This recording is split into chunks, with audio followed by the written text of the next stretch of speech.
né? Como combinado, a gente vai falar um pouquinho aqui agora sobre a nossa revisão. Questão C, galerinha, mais uma questão de geometria no sexto ano. Qual é o objetivo da questão 6? Ele quer que vocês verifiquem nesses polígonos quais são regulares. Para poder assinalar a alternativa correta, que é o objetivo dessa questão, vocês precisam relembrar o conceito para polígono regular. Quando é que um polígono é regular, professor? A gente viu lá no início da unidade, então provavelmente alguns tenham esquecido. É importante dar aquela revisadazinha, né? Prova só quinta, pega o livro, dá uma lidazinha nos conceitos. O polígono é regular quando ele tem lado com mesma medida, que a gente chama na matemática de lado congruente. Aqui eu generalizei lados iguais, porém compreendam medidas iguais. E ângulos também com mesma medida. Os ângulos internos dos polígonos regulares têm todos mesma medida. A nossa questãozinha 6, ele trouxe alguns polígonos. E é importante que vocês consigam enxergar os polígonos e classificar. Nas alternativas, ele fala lá em retângulo e paralelogramo. Professor, retângulo e paralelogramo é regular? Não. Porque o retângulo é esse carinha aqui, ó. E ele não é regular porque é visível que os lados não têm todos a mesma medida, não são todos congruentes. Aqui nós temos um lado maior do que esse, não é regular. Mesmo o retângulo tendo os ângulos internos com a mesma medida, a gente aprendeu nas aulas que os ângulos internos do retângulo medem cada um 90 graus. E o paralelogramo é esse carinha aqui, ó. Esse carinha aqui também, na sua definição generalizada, não é regular, porque é necessário somente para termos um paralelogramo que o polígono seja de 4 lados e que os lados opostos, ó, e paralelos tenham a mesma medida. Isso é paralelogramo. Portanto, letra A não pode ser. Na letra B, ele diz quadrado e triângulo equilátero. Esses polígonos são regulares.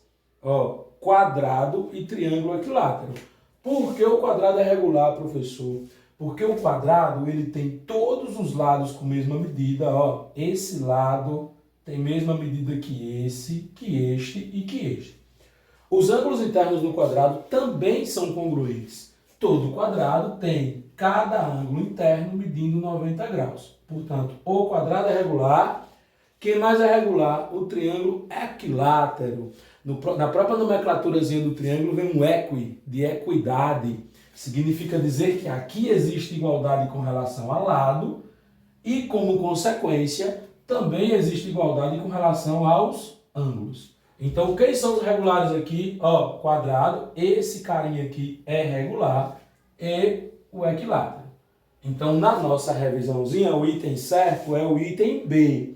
Por que a letra C não é? Porque a letra C fala em losango.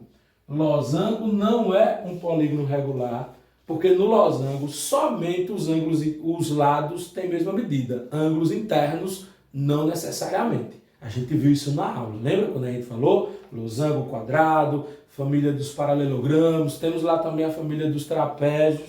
Portanto, dá uma revisadazinha, apesar de não estar aqui na revisão, a gente falou sobre esse grupo de quadriláteros e pode ser, né, quem sabe, que tenha na prova, ok? Então, na nossa questão 6, a alternativa certa é a B. Os dois regulares que existem nesse conjunto de polígonos é o quadrado e o triângulo equilátero, ok? Quadrado, triângulo equilátero são regulares porque eles têm lados com a mesma medida e ângulos internos também com a mesma medida. Show? Vamos para a próxima. Para fechar, galerinha, nós temos aqui a questão 7, 8 e 10, né? Porque se vocês observarem bem, ficou aqui uma questão 9, só que a questão 9 é o comando da 8. Então a gente só tem aqui 9 questões como um todo, mas eu vou corrigir a 8/9 como uma só, mais a 10ª. Aqui a gente já colocou duas, ó, questão 7 e questão 8. Questão 7, ele quer que a gente escreva as frações equivalentes que são sugeridas pela parte colorida. Professor, que são frações equivalentes mesmo? São frações com valores distintos em seus respectivos numeradores e denominadores, porém representam a mesma coisa. Representam a mesma coisa, as mesmas quantidades, distribuído em partes diferentes. Se nós observarmos aqui esses três retângulos, dá para perceber que nos três retângulos, a metade dele foi pintada. Porém, entretanto, o retângulo 1, no retângulo 1, a gente teve uma divisão em duas partes. Qual é a fração pintada? Como é que eu represento a parte pintada desse retângulo? Eu vou representar assim, 1 de 2. Duas partes, o todo, o denominador, das duas, uma foi pintada. No retângulo 2, a divisão foi em 4 partes. Observem que é o mesmo retângulo, é a mesma figura, porém agora dividido em 4 partes. Dessas 4, 2 foram pintadas. Então a fração aqui é 2 quartos, ou 2 de 4, como a gente percebeu que é possível ler em fração. 2 quartos. No retângulo 3, nós temos a figura dividida em 8. 1, 2, 3, 4, 5, 6, 7, 8. Dessas 8 partes, 4 foram pintadas. Portanto, a fração é 4 oitavos ou 4 de 8. Essas três frações representam a mesma parte do retângulo como um todo. Portanto, a gente as classifica como frações equivalentes. Ou seja, 1/2 equivale a 2 quartos, que equivale a 4 oitavos. Uma outra forma de verificarmos essa equivalência, não sendo pelo caminho geométrico, era simplificando as frações ampliadas. 2 quartos é redutível, dá para dividir tudo por 2, numerador e denominador. Quando a gente divide tudo por 2, a gente chega em 1/2. 4 oitavos também é uma fração redutível. Dá para dividir tudo por 4. Ao reduzirmos, a gente também chega a 1/2. Portanto, essas são as frações equivalentes da questão 7. 1/2, 2 quartos, 4 oitavos. Na questão 8, que deu uma misturadinha aí, virou também questão 9, ele quer que a gente, considerando essas frações, 5 sétimos, 8 sétimos, 12 décimos, e 3 meios, realiza a seguinte operação. Qual é a diferença entre o maior e o menor? Ele quer que a gente pegue a maior fração menos a menor. Professor, a maior fração aí será 12 décimos. Cuidado, porque não são os valores absolutos de numeradores e denominadores que indicam neste processo comparativo quem é a maior fração. Beleza? A gente viu na aula que uma das formas para verificarmos essa relação entre fração, essa comparação entre fração, era igualando o numerador ou denominador. E este processo de igualdade do numerador e denominador era feito por meio do MMC. Uma coisa que está clara, meu povo, a menor fração é 5 sétimos. Por que 5 sétimos é a menor? Porque, como dito nas aulas, toda fração equivale a uma divisão. E aqui eu estou dividindo 5 para 7, R$ 5 para 7 pessoas. Na segunda eu estou dividindo 8 para 7, portanto o resultado será maior. Na terceira, 12 para 10 e na quarta, 3 para 2, né? Acredito que alguns vão conseguir observar que 12 para 10 é 1,2, ou seja, R$ 1,20 para cada. E 3 para 2 é R$ 1,50 para cada. Portanto, 3 meios é maior que 12 décimos. Outros não terão essa percepção, e é normal aqui ainda no sexto ano. Por isso que no sexto ano a gente aprende também aqueles formatos trabalhosos, né? Seria um formato trabalhoso aqui. Sei que alguns fizeram ir por um caminho mais direto, mas vamos sofrer um pouquinho. A gente vai comparar essas três frações. 8 sétimos, 12 décimos e 3 meios. 12 décimos é uma fração redutível, já vamos reduzir, dividindo tudo por 2. A gente tem aqui 8 sétimos, 12 décimos, quando a gente divide 12 por 2 dá 6, 10 por 2 dá 5 e 3 meios. Vamos igualar os denominadores. Professor, como é que eu encontro aqui o MMC? A gente aprendeu o processozinho, né? 2, 5 e 7. Porém, aqui eu tenho somente números primos e o MMC de números primos é o produto entre eles. Vamos visualizar aqui no processo mais tradicional.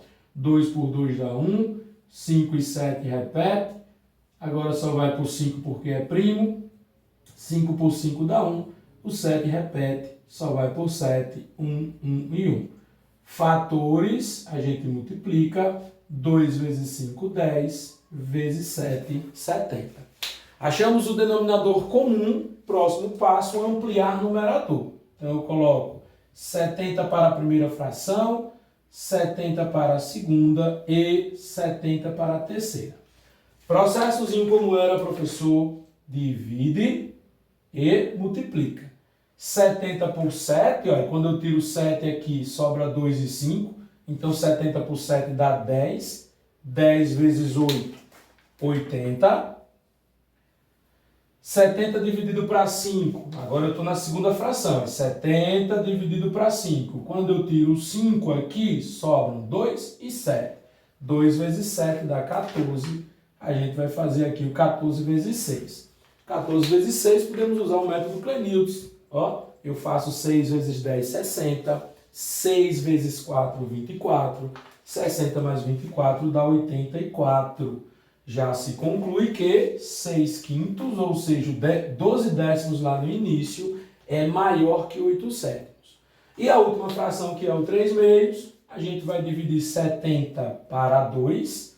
Quando tiramos o 2 aqui da fatoração, sobra 5 e 7. 5 vezes 7 dá 35. E a gente coloca aqui 35 vezes 3. 35 vezes 3, usando o método Clenildes. 3 vezes 30, 90. 3 vezes 5, 15. 90 mais 15 vai dar 105. Conclusão, a maior fração, maior fração das 3 é o 3 meios. O que parecia no início ser a menor. A menor fração das 3 era 5 sétimos, né? Das 4 é 5 sétimos. Então, agora, para fecharmos a questão 8, a gente vai desenvolver a operação exigida. Ele pediu para a gente pegar a maior fração, que é 3 meios, menos a menor fração, que é 5 sétimos. Aqui a gente pode usar o método borboleta. Tenho certeza absoluta que a galerinha pegou esse método. Lembrando que, para somar ou subtrair frações de denominadores diferentes, a gente tem o processo do MMC também, como possibilidade, iguala os denominadores, amplia o numerador, e após esse processo é só repetir denominador e somar ou subtrair numerador. Beleza? Mas vamos usar o método borboleta que eu sei que vocês gostam. Ó, começamos pelo bumbum da borboleta, a gente multiplica 2 vezes 5, 10. Depois a gente vai para as asas, ó. Lado esquerdo aqui, asinha 1, asinha 2. A gente vai fazer um 3 vezes 5, 15. Ó, 3 vezes 5, 15. Agora, 5 vezes 2, que dá 10. O sinal é negativo, porque é maior menos menor. 15 menos 10 vai dar 5. 5 décimos. Essa fração é redutível. Dá para dividir tudo por 5. 5 por 5 e 10 por 5. A gente chega numa solução final, 1 meio. Ó, galerinha, tanto trabalho para chegarmos em 1 meio como resposta da questão 8. Como eu disse, está misturado, é 8, 9, viu? As frações vêm na 8 e a 9 está o comando. Era para ser uma questão só, teve um errozinho aí na digitação. Beleza? Resposta da questão 8, 8/9, 1 meio. Processozinho aqui que eu acho que alguns vão achar trabalhoso, mas presta atenção porque a prova é quinta, ok? Vamos para a última. Última questão, galerinha, para a gente fechar essa revisãozinha massa. Aqui está como 10, né? Já expliquei a questão da 8, 9. Questão 10 diz assim. Como eu disse, viu, para toda a resolução, acompanhe na listazinha de vocês. Eu não vou colocar o texto aqui no vídeo, não. Então, eu preciso que vocês leiam o texto e, a partir daí, acompanhem as estratégias resolutivas pensadas pelo professor, que pode ser diferente da de vocês. É importante que compare resultado final, compare processo, para ver se não teve nenhum erro, ok? Na questão 10 ele diz, Patrícia foi à livraria e após escolher alguns livros, verificou que o valor a ser pago era de 138. Valor sem desconto. Ao ir ao caixa, vi um cartaz que anunciava que a loja estava fazendo uma grande promoção. Observa a promoção. Pagamento sem juros em 2 prestações iguais com 5% de desconto. Então teria 5% de desconto no valor total, viu? Que era 138. Ou a nossa amiga Patrícia poderia comprar esse livro à vista, sem parcelar, tendo um desconto total de 10%. Beleza? Considerando essas informações, responda a questão a seguir. Letra A. Qual será o valor do desconto se Patrícia pagar o livro em 2 prestações? E qual será o valor de cada prestação? Observe que a primeira forma de pagamento é pagamento sem juros em 2 prestações iguais. Observe que são iguais, com 5% de desconto. Gente, se não tem juros, não tem acréscimo. Então, o que é que ela vai fazer aqui na letra A? Ó, que foi o primeiro comando. Vai calcular 5% de desconto nesse produto e vai dividir por 2. Professor, como é que eu calculo 5%, 5% de 138? A gente viu já em uma questão aqui dessa revisão, um processo que utiliza a letra para calcular a porcentagem. Porém, nas nossas aulas, a gente trabalhou muito com ferramentas mais mentais para se calcular 5% e 10%. Beleza? Como é que eu calculo 5%, professor? Gente, 5% dá um pouquinho de trabalho, mas 10% é fácil. A gente pode calcular assim, ó. Vou calcular primeiro 10%. 10% de 138. A gente viu que para calcular 10%, quando o número termina em 0, é só tirar o 0, já foi. Quando não termina em 0, é só a gente colocar uma vírgula. Portanto, uma vírgula direita para a esquerda. 10% de 138 é 13,8. 10% de 138 é 13,8. Ah, professor, mas a letra A não quer saber 10%, é 5%. Gente, 5% é a metade de 10%. É a metade do desconto. Daí a gente conclui o seguinte, 5% de 138 vai ser 13,8 dividido por 2. A gente vai dividir R$13,80 para 2. 13 para 2, 6, Aqui vai dar 12. 13 menos 12, 1. A gente baixa esse 8, coloca uma vírgula aqui, porque esse 8 já é parte decimal. 18 dividido para 2, 9. 6,9, como a gente está falando de dinheiro, joga aqui 2 casas decimais. A gente conclui que o primeiro desconto será de R$ 6,90. Descontozinho de 5% de 138, R$ 6,90. A questão, a letra A pede, qual foi o desconto? R$ 6,90. E qual será o valor de cada prestação? Aí é só a gente pegar o 138 menos o desconto. Como ele vai pagar ela vai pagar em 2 parcelas, divide por 2. Vou deixar esse desafiozinho aí para vocês, viu? Letra B. Na letra B diz qual será o valor do desconto para o pagamento à vista. A estratégia utilizada para resolver a letra A já nos deu a letra B como solução. Tá? Letra B é um desconto de 10%, pagamento à vista, 10% de desconto.